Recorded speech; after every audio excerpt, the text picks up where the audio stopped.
Hello everyone, this is Barry Kong back with another video. It's been a little bit since I uploaded a month ago, but today we are going to do a Linux forensics lab with TryHackMe, and so let's just see how this goes. I did a Windows forensics lab, but I haven't done Linux, and so let's just see how this works. I'm very excited to see what we can learn together, as this channel is about learning. Um, I know this channel's mostly around malware, but today I just thought it would be something interesting we could do on a Linux distribution, and we're gonna do some forensics. So let's hop right into it. Okay, so we started our OS. Okay, we started this virtual box here, and so basically we logged in. Obviously we can see like what type of OS release we are on. Perfect. We got the Ubuntu, we got the version, we got everything here, the ID, etc. We can see passwords. So if we do type in cat, and then let's see in password, we can see all the passwords here. I recommend you guys load up a Linux VM and just type these commands in and follow along and see what you guys can learn yourselves.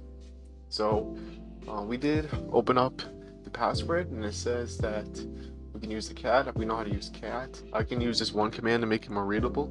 So if I do pipe and then I do column /t/s, then we got all this information.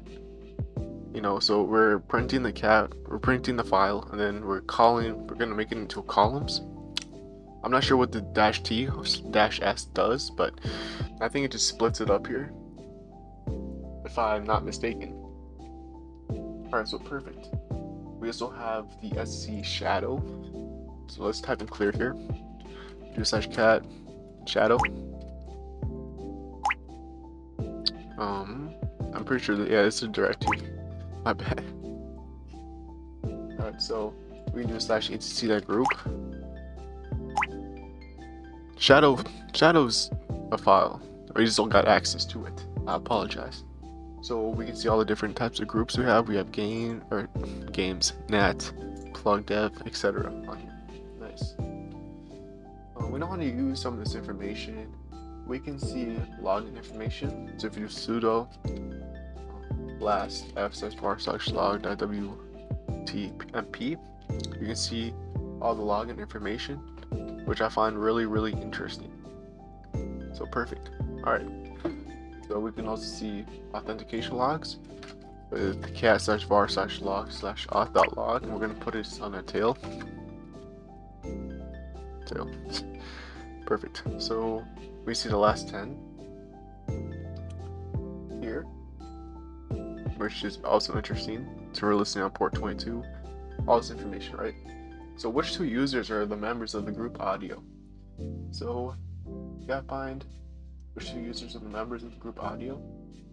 Well, remember we can go to that group command right here, and so we can see, if we also do maybe grep audio, we can see two different groups here, Ubuntu and Pulse, right? So let's type in Ubuntu and then Pulse. Perfect. Alright. In the attached VM, there's a user account named TryHackMe. What is the UID of this account? Remember, we can look at the users. So if we type this one command here. Perfect. So what we're trying to do is get the UID of TryHackMe. So we see it's 1001. Perfect, right here. TryHackMe. ID. Perfect. Nice. So my session was started on this machine Saturday, April 16th, and that we can use the WTMP log for this. So let's go find that again. And it says the session was started on this machine on Saturday, April 16th, 2010, which we can see right here. Alright. How long did this session last? It's either 0132. Correct. Alright, so this is how long this session lasts. Perfect. All right, nice. Moving on here, we can also see the host name. So we do slash host name. Honestly, we can see the host name here. Pretty nice. We also see the time zone. Nice. Asia. We also see network interfaces. Oh yeah, network slash interfaces. Perfect. There's not a lot here. We can do IP address show. I'm gonna do this because I'm on a VM. It doesn't matter what IP you guys see. You can see my IP right here and my internal as well. Perfect. So we can also see active network connections. So if we do netstat and do slash NATP, we can see all the active network connections that are on here. So nice. We can also do PSOX to get running processes. So this is just commands. I think we should hop right into the lab. So what's the host name of this? So we're gonna do slash cure. Trying to clear the VM. So if we do cat slash set host name. So host name here. Linux. What is the host name? It's obviously Linux 4 and 6. Fine. Alright, and then what's the time zone? So we can do time zone. We see it's Asia.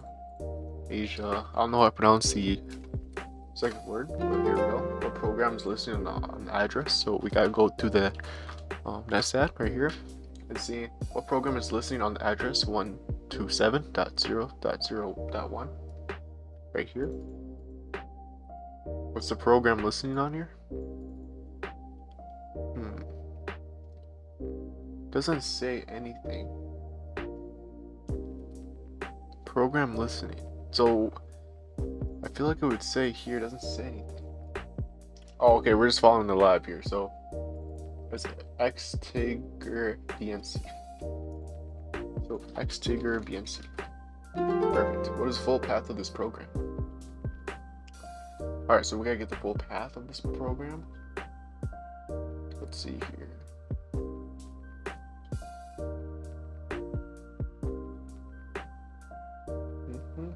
Sometimes you just gotta find like where things are located. Let's see here. Full path of this program.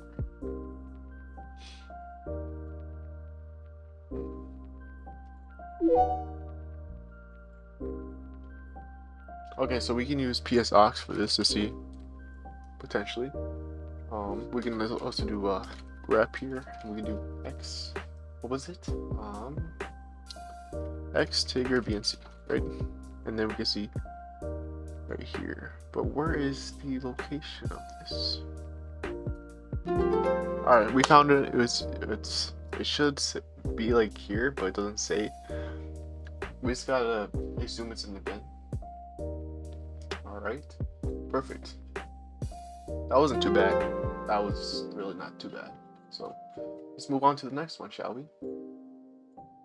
Persistence mechanisms. All right, cron jobs. Yeah, so let's clear the terminal here. And let's do cat/ntc/cron tab. Perfect. We can see all different, I guess, jobs that run at different times here. All right, so we can see all the different jobs running periodically after a set amount of time, as you can see here. We can also see if we do home and do /bash and rc,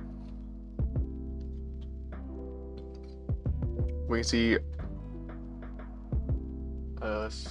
bash shell. When a bash shell is spawned, it runs on the command stored in a bash rc file. System-wide settings are stored in etc bash.bash rc and /etc profile. So it's often a good idea to look at these files as well. So in the bash rc file, which we are located in here, the size of the history file is defined. So what I want to do is, let me do rep like history here. Perfect. History.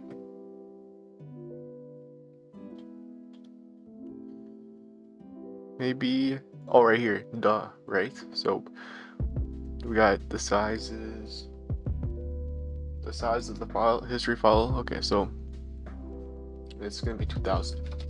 Perfect. Pseudo execution history. So this is nice. So we can actually see the history of the pseudo execution history. So if we do cat/var/log auth.log and push a start here, and then we're gonna grab d/I command -2. We can see all the pseudo commands here. Pretty interesting. We can also do bash history /that.bash _ history, and we can see all the history on the commands. Let's see, any commands other than the ones run using sudo are stored in the bash history. Nice, this is cool. What about files access using vim? So we can do, so yeah, we are in the home directory. So we can do ubuntu-vim info. And so was it stores logs for open files in vim in the file name vim info. The file contains command line history, search string history, and etc. For the open files, we can use the cat utility to open .vim info. Alright, the user TryHackMe used an app get to install a package. What was the command that was issued? Okay, so you're gonna have to use a sudo command for this. So we're gonna have to use this grep command here.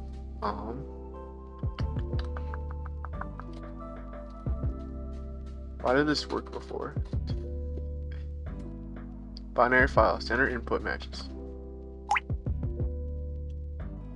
Did I type something wrong here? Cat or log.